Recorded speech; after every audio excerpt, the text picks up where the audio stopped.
Olá pessoal, tudo bem? Eu sou Nilton de Andrade, sou estudante da Universidade Uninter Polo São Roque. Meu RU é 112 43 40. O assunto que irei falar e abordar nessas aulas é sobre a Revolução Inglesa.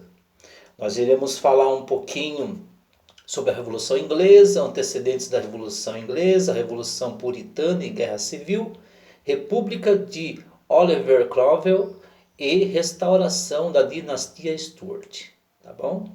E, e através dos vídeos a gente vai falando. Então, a Revolução Inglesa, ocorrida no século XVII, foi um dos principais acontecimentos da Idade Moderna. Foi considerada a primeira das grandes revoluções burguesas. Isto é, as revoluções encabeçadas por lideranças da burguesia europeia, que havia se tornado expressivamente forte do ponto de vista econômico. Ao longo dos séculos XVI e XVII, que precisava alcançar legitimidade política, com o processo da Revolução da Burguesia da Inglaterra por meio de uma guerra civil e da atuação do parlamento. Conseguiu combater o Estado absolutista desse país, reformular a estrutura política que culminaria no modelo de monarquia parlamentarista em 1688. Podemos dividir o processo histórico da Revolução Inglesa em quatro fases principais. Primeira, Revolução Puritana e Guerra Civil, Revolução de Oliver Cromwell e restauração da dinastia de Stuart. Tá? Isso aí é uma das pinceladas que a gente irá falar. Falar um pouquinho sobre antecedentes histórico da Revolução Inglesa.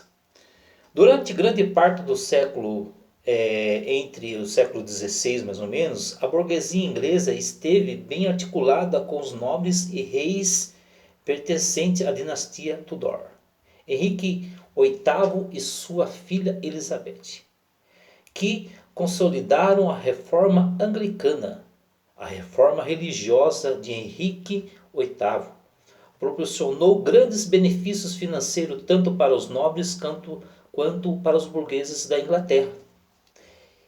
Isso porque teve início no processo de conversão das antigas terras feudais, de domínio da Igreja Católica, em propriedades privadas, em que possibilitou a formação dos cercamentos e dos arrendamentos que foram vendidos aos burgueses, que pretendiam explorar minas de carvão ou praticar alguma atividade agrícola.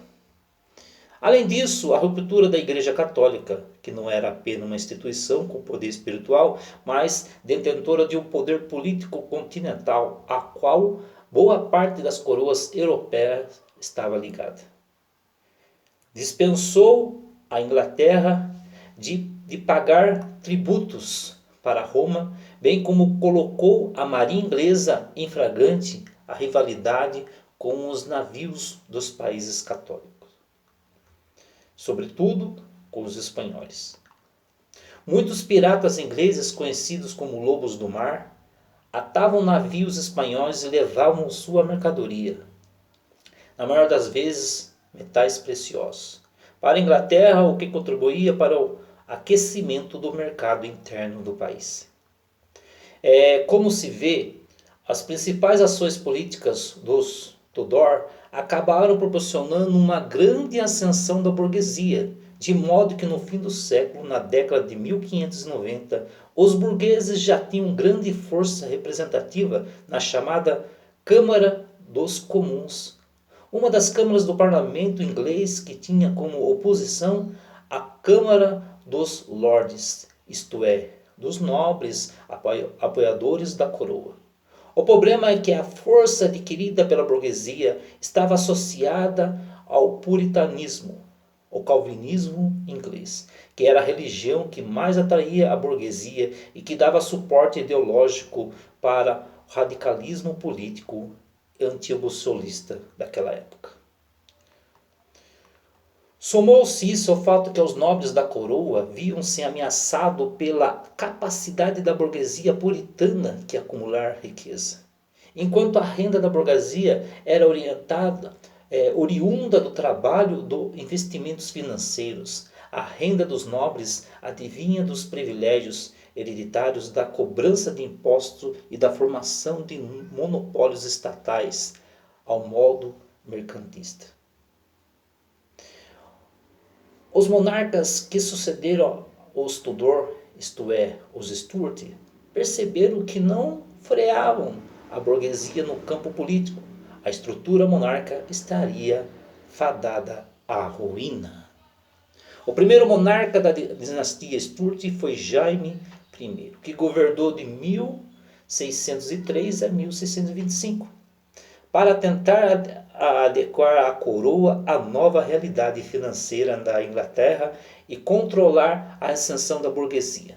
Jaime I passou a tomar duas medidas principais. Olha qual é a primeira medida: aumento de impostos e nos rendimentos dos negócios burgueses. Além disso, Jaime deflagrou uma perseguição religiosa aos puritanos. Confrontando pela Câmara dos Comuns, dissolveu o parlamento, que ficou inativo de 1614 a 1622.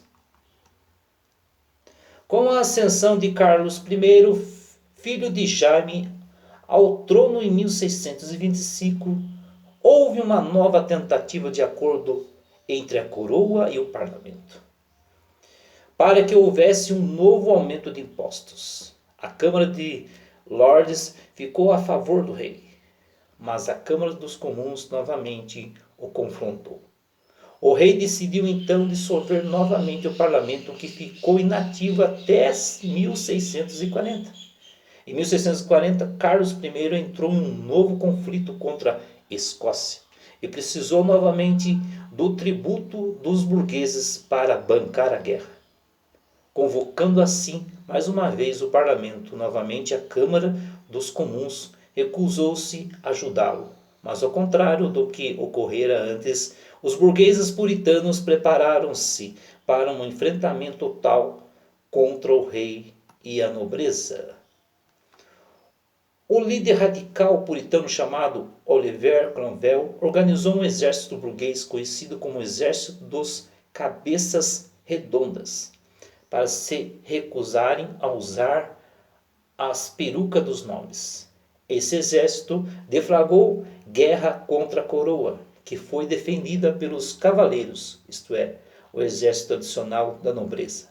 Teve assim início a Revolução Puritana ou Guerra Civil Inglesa.